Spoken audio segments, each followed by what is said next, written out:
England జట్టుతో test series ముగించుకున్న Bharat జట్టు September 10వ తేదీ నుండి ఆసియా కప్ ఆడాల్సి ఉంది.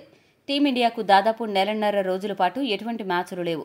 దీంతో ఆటగాళ్లందరూ కొన్ని రోజులు విశ్రాంతి తీసుకున్న తర్వాత ఆసియా కప్ కోసం సన్నద్ధం కావాల్సి ఉంది. ఇటువంటి పరిస్థితుల్లో టీమిండియా స్క్వాడ్ ఆసియా కప్ కోసం ఎలా ఉండే అవకాశం ఉంది, ఎవరికి చోటు దక్కనుంది, ఎవరికి అవకాశం దక్కదు అనే చర్చ మొదలైంది. ప్రస్తుతానికైతే ఆసియా కప్ స్క్వాడ్ గురించి ఎటువంటి అధికారిక ప్రకటన బీసీసీఐ చేయలేదు. కాకపోతే స్క్వాడ్లో ఎవరుండొచ్చు, ఎవరికి స్థానం దక్కకపోవచ్చు అనే విషయాలు మాత్రం ఇప్పుడు మనం విశ్లేషించుకుందాం. ప్రస్తుతం టీ20 జట్టుకు కెప్టెన్గా సూర్యకుమార్ యాదవ్ వ్యవహరిస్తున్నాడు. అయితే గాయపడ్డ సూర్య ప్రస్తుతం గాయం నుండి కోలుకుంటున్నాడు. ఆసియా కప్ సమయానికి సూర్యకుమార్ యాదవ్ పూర్తిగా కోలుకుంటాడని చెప్తున్నారు. ఒకవేళ సూర్య గనక ఆ సమయానికి కోలుకోకపోతే అప్పుడు vice captain Akshar Patel team India కెప్టెన్గా వ్యవహరిస్తాడా, లేక హార్దిక్ పాండ్యాకు పగ్గాలు అప్పగిస్తారా అన్న విషయం తేలాల్సి ఉంది. ముందుగా ఓపెనర్ల స్థానం విషయానికొస్తే ఈ స్థానం కోసం అభిషేక్ శర్మ, గిల్, జైస్వాల్, సంజు శాంసన్ పోటీ పడుతున్నారు. ఈ నలుగురిలో ఎవరికి స్థానం దక్కుతుంది అన్న విషయం తేలాల్సి ఉంది. సంజు శాంసన్ ఐపీఎల్ సమయంలో గాయపడ్డాడు. దీంతో అతడు కీపింగ్ చేయలేదు. మరి ఇప్పుడు కీపింగ్ చేసే పరిస్థితుల్లో సంజు ఉన్నాడా లేదా అనే విషయంలో క్లారిటీ లేదు. ప్రస్తుతం పంత్ కూడా గాయం కారణంగా జట్టుకు అందుబాటులో లేడు.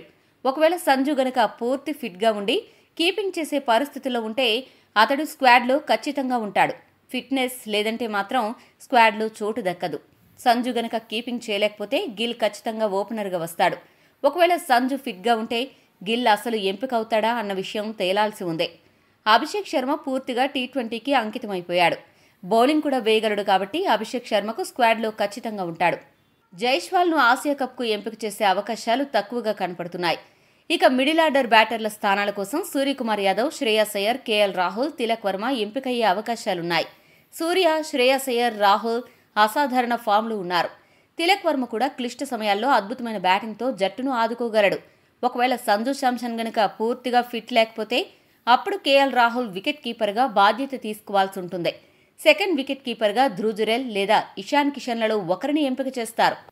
ఫాస్ట్ బౌలింగ్ ఆల్రౌండర్గా హార్దిక్ పాండ్యా జట్టులో ఉంటాడు. ఈ సిరీస్ యూఏఈలో జరగనుండడంతో భారత్ జట్టు స్పిన్ ఆల్రౌండర్స్ను, స్పిన్నర్లను ఎక్కువగా ఎంపిక చేసే అవకాశాలున్నాయి.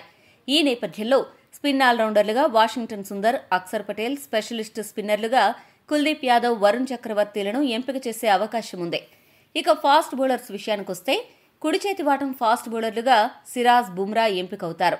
ఒకవేళ బుమ్రాకి విశ్రాంతి ఇవ్వాలి అనుకుంటే మాత్రం హర్షిత్ రాణా స్క్వాడ్లోకి వస్తాడు. ఎడమ చేతి వాటం ఫాస్ట్ బౌలర్స్గా ఐపీఎల్లో సూపర్ పర్ఫార్మెన్స్ చేసిన ప్రసిద్ధ కృష్ణ, హర్షదీప్ సింగ్ స్క్వాడ్లో చోటు దక్కించుకుంటారు. ఆసియా కప్ 2025కు ఈ స్క్వాడ్ ఎలా ఉంది? ఇందులో ఏమైనా మార్పులు చేస్తే బాగుంటుందా? మీ అభిప్రాయాన్ని కామెంట్ సెక్షన్లో కామెంట్ చేయండి.